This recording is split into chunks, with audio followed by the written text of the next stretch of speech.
ఆగమనం వింటున్న శ్రోతలందరికీ నా నమస్కారం. నేను ఎంచుకున్న ఏ నవలలో అయినా సరస సంభాషణ కానీ, ప్రేమవాక్యాలు కానీ, మానభంగానికి సంబంధించిన వర్ణనలు తక్కువగా, సరళంగా చెప్పదలిచాను. మన మహిళామణులు సంశయం లేకుండా పిల్లల ముందు కూడా వినేలా. అలాగే మన ప్రతి ఎపిసోడ్స్‌కి కూడా గుర్తుగా ఒక పేరును కూడా పెడతాను. ఇక మన కథలోకి వెళ్తే శాంతిలాల్ ఆగమనం వల్ల జమునకి ఏం జరిగిందో తెలుసుకుందాం. శాంతిలాల్ జమునని చీరలు చూపెట్టమని అడిగాడు. జమున చీరలు చూపించే పనిలో ఉంటే అతను ఆశగా జముననే చూస్తున్నాడు. ఆ తరువాత జమునాజీ జర నీళ్ళిస్తారా? అయ్యో, మీకు నీళ్ళివ్వటమే మర్చిపోయాను. ఇప్పుడే తీసుకొస్తాను, ఇక్కడే ఉండండి. మీ పని మనిషి ఉండగా మీకెందుకు మేడం ఆ శ్రమ? ఆమె లేదండి, పిండి మరకు వెళ్ళింది. మరి ఆ మోగాడు? ఓహ్, బక్కయ్య బాబుని తీసుకెళ్ళాడు. అయితే మంచినీళ్ళు వద్దులేండి, చీరలు చూపెట్టండి. జమున బీర్వాలో ఆఖరి చీరలు తీస్తుండగా ఏదో తలుపు చప్పుడయిందని వెనక్కి తిరిగి చూసింది. ఎదురుగా శాంతిలాల్ తలుపు గడియ వేసి వస్తున్నాడు. జమునకి ఒక్క నిమిషం గుండె దడ వచ్చేసింది. కాళ్ళు వణుకుతున్నాయి. అంతలోనే నిభాయించుకొని ధైర్యంగా కళ్ళల్లో భయం లేకుండా చూస్తూ, మిస్టర్ శాంతిలాల్, మీరు పెద్ద మనుషులు. సిటీ సెంటర్లో మీకు పెద్ద బట్టల దుకాణం ఉంది. మీకు పేరు ప్రతిష్టలు ఉన్నాయి. మీకు పోలీసులు పట్టుకొని జైల్లో పెట్టాలని లేదుగా? పోలీసులా? నన్నా? ఐజీ భార్య మా కస్టమరే. ఆహా, అలాగా? మరీ మంచిది. ఈ సంగతి పేపర్లకి తెలిస్తే ఆయన బతుకు కూడా బజార్న పడుతుంది, ఖబర్దార్. జమున ఏడవటం లేదు, భయపడటం లేదు.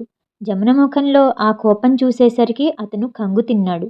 అతను మాట్లాడినంత దూకుడుగా దగ్గరికి రాలేకపోయాడు.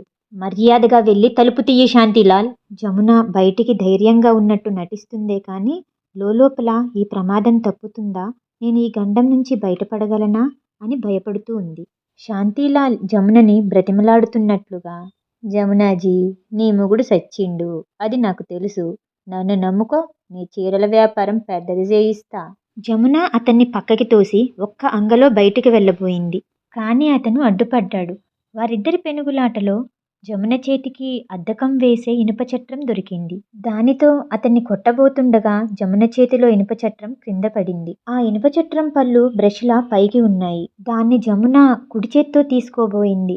అతను కాలితో ఆమె కుడి చేతి మీద బలంగా తొక్కాడు. జమున చేతివేళ్లు బ్రష్లా ఉన్న ఆ ఇనుప పళ్ళకి మెత్తగా యాపిల్ ముక్కల్లా దిగిపోయాయి. ఆ బాధకి కెవ్వుమని అరిచిన అరుపు అక్కడంతా ప్రతిధ్వనించింది. ఇంతలో రుక్కమ్మ, అమ్మగారు ఎక్కడున్నారు అనుకుంటూ వచ్చింది. రుక్కమ్మ, రుక్కమ్మ, నేను షెడ్లో ఉన్నాను, తలుపు తీయి త్వరగా. జమున ఒక్కసారిగా పిచ్చిదానిలా అరిసింది. శాంతిలాల్ చప్పున జమున నోరు మూసేలోపే ఆ కేకలు రుక్కమ్మ చెవిలో పడ్డాయి. రుక్కమ్మ చేతిలో ఉన్న పిండి సంచి అక్కడే పడేసి పరిగెత్తుకొచ్చి తలుపు బాతసాగింది. అతనికి భయం వేసింది. జమున బ్రతికితే తన పరువుకి ప్రమాదం. తన కోరిక తీరలేదు, పైనుంచి నలుగురిలో నవ్వుల పాలు. అతను హఠాత్తుగా జమున కంఠం పిసుకుతూ తలని గోడకేసి కొట్టసాగాడు. జమునకి ఊపిరందడం లేదు. కళ్ళు ఉబ్బుతున్నాయి. ప్రాణం పోతున్నట్టే ఉంది. ఇంతలో ధడాల్న తలుపు తెరుచుకున్నాయి. బక్కయ్య ఆంబోతులా వచ్చి శాంతిలాల్ మీద పడ్డాడు. దీపు, రుక్కమ్మ కూడా లోపలికి వచ్చారు. జమున చెదిరిన బట్టలతో చేతి నుండి రక్తం కారిపోతూ ఉంది. శాంతిలాల్ మెడని వదలగానే జమున గోడ నుంచి జారి కుప్పలా కిందకి కూలిపోయింది. రుక్కమ్మ అయ్యో అయ్యో అని గుండెలు బాదుకుంటూ పరిగెత్తుకుని వచ్చి జమునని ఒడిలోకి తీసుకుంది. అయ్యో అయ్యో, ఓరిని జిమ్మడా, ఎంత పని చేశావురా, నిన్ను తగలయ్యా, నీ పక్షవాతం రాను అంటూ రుక్కమ్మ మెటికలు విరుస్తూ శాంతిలాల్ని తిడుతూ ఉంటే బక్కయ్య పిచ్చి కోపంతో శాంతిలాల్ని కుమ్ముతున్నాడు. శాంతిలాల్ ఎలాగో అలా బక్కయ్య నుండి తప్పించుకొని గది బయటకు వచ్చి గడి బయట వేసి వెళ్ళిపోయాడు. బక్కయ్య ఎలాగైతేనేం కష్టపడి తలుపుని విరగతన్ని తీశాడు. దీపు భయం భయంగా తల్లినే చూస్తున్నాడు. చాలాసేపు అయిన తర్వాత జమున చిరిగిన జాకెట్ విప్పి మంచి జాకెట్ వేసుకుంది. చేతికి తనే బ్యాండేజ్ వేసుకుంది. రుక్కమ్మ జమున చెంప దగ్గర వాతలు తేలిన చోట వేడి నీళ్లతో కాపడం పెడుతుంది. దీపు రుక్కమ్మతో, రుక్కమ్మ, అమ్మకేమైంది? ఏం కాలేదు బాబు, మనమెవ్వరం ఇంట్లో లేం కదా, ఆ పిచ్చోడు ఇంట్లో దూరి అమ్మని చంపబోయాడు. మనం సరి సమయానికి వచ్చాం కాబట్టి అమ్మ బ్రతికిపోయింది, లేకపోతే అమ్మ బతికేది కాదు అంటూ రుక్కమ్మ గొంతు వణికింది. దీపు తల్లి దగ్గరకు వచ్చి నేనున్నాను అన్నట్టుగా చేయి జమున తల మీద వేశాడు. జమునకి ఒక్కసారిగా దుఃఖం కట్టలు తెంచుకుంది. బక్కయ్య గుమ్మం దగ్గర చేతులు కట్టుకుని నిలబడి ఉన్నాడు. వాడి కళ్ళల్లో కూడా నీళ్లు తిరుగుతున్నాయి.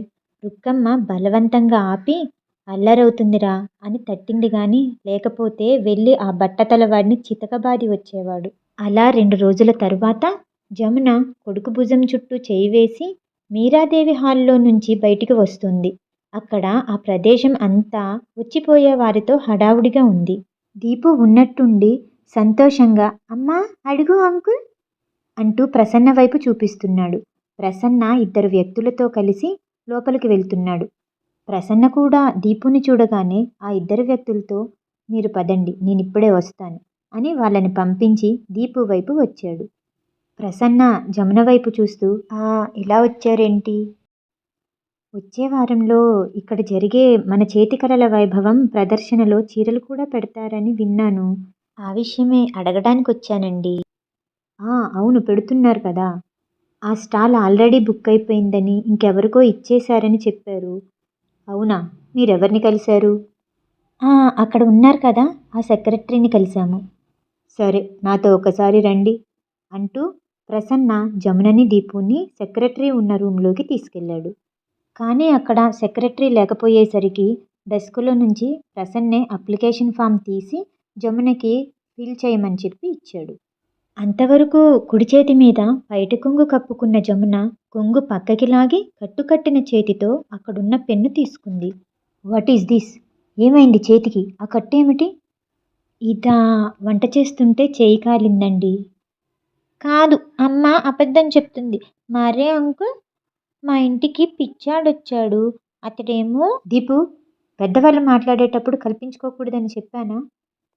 ప్రసన్న దీపు ముఖం జమున ముఖం ఒక్కసారి మార్చి చూసి ఏదో జరిగింది, అది తెలియటం జమునకి ఇష్టం లేదు అని అర్థమవ్వగానే మరి రెట్టించకుండా కట్టుకట్టిన చేతితో జమున అప్లికేషన్ ఫామ్ పూర్తి చేయటం అవస్థపడుతుంటే ఇటు ఇవ్వండి అంటూ ప్రసన్న ఆ ఫామ్ తీసుకొని తనే పూర్తి చేయసాగాడు.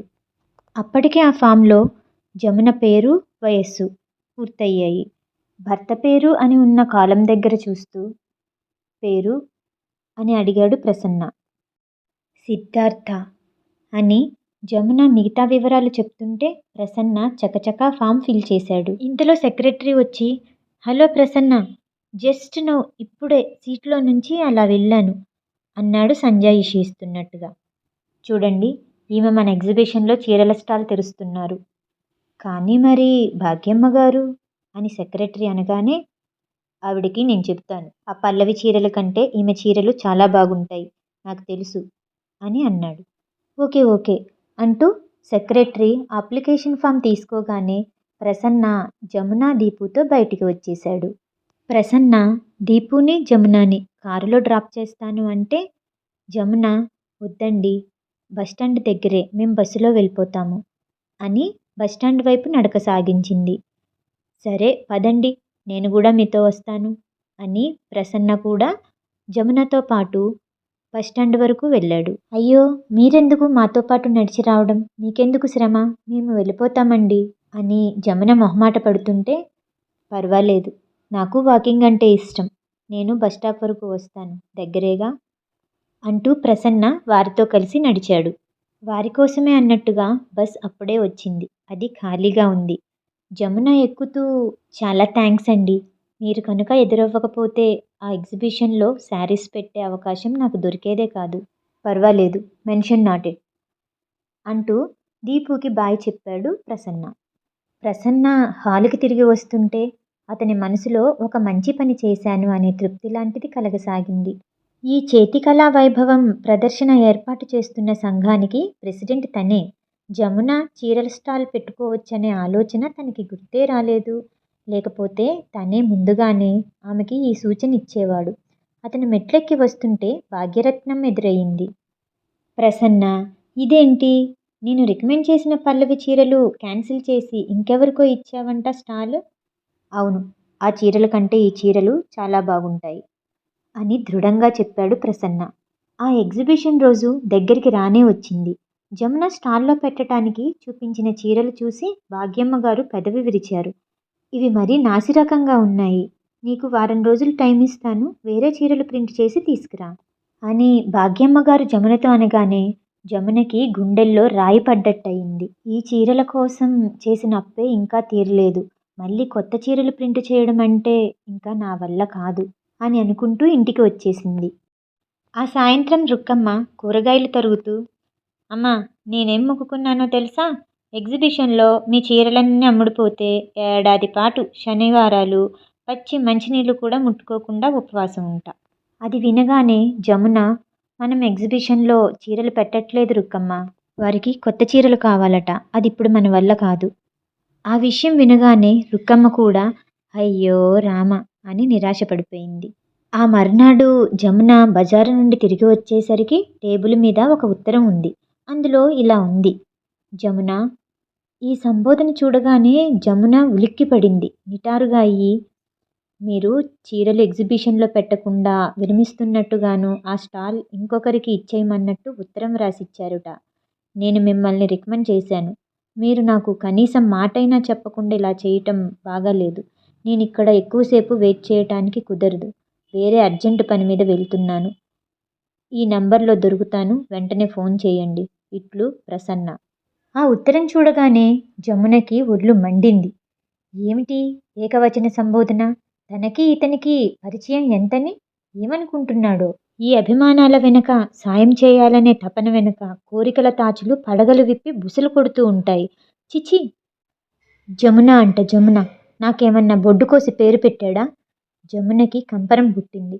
చేతిలో ఉన్న ఉత్తరాన్ని చించి ముక్కలు ముక్కలు చేసి అవతల పారేసింది. అలా 2 రోజులు గడిచాయి. జమునకి బాగా జ్వరం వచ్చింది. రుక్కమ్మ బలవంతం మీద డాక్టర్ దగ్గరికి వెళ్ళింది. క్లినిక్ నుంచి మందులు తీసుకుని తిరిగి వస్తుంటే బయట ప్రసన్న కారు కనిపించింది. ప్రసన్న జమున కోసమే ఎదురు చూస్తున్నాడు. కానీ జమున అది గమనించినట్టే వెళ్ళిపోతుంది. అతను ఇంతలో జమునని చూడనే చూశాడు. కారు డోర్ తెరిచి గబగబా జమున దగ్గరికి వచ్చాడు.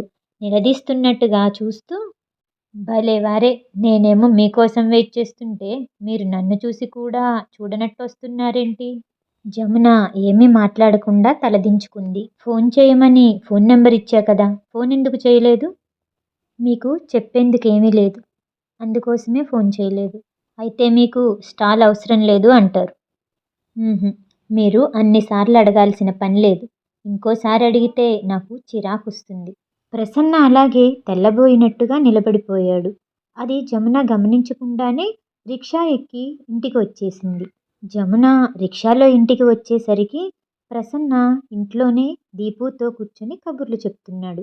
జమునని చూడగానే అతను లేచి వస్తూ, మీతో రోడ్డు మీద ఆర్గ్యూ ఎందుకని ఇంటికి వచ్చాను. జమున అతని మాటలు పట్టించుకోకుండానే, దీపు, లోపలికెళ్ళి చదువుకోరాదు.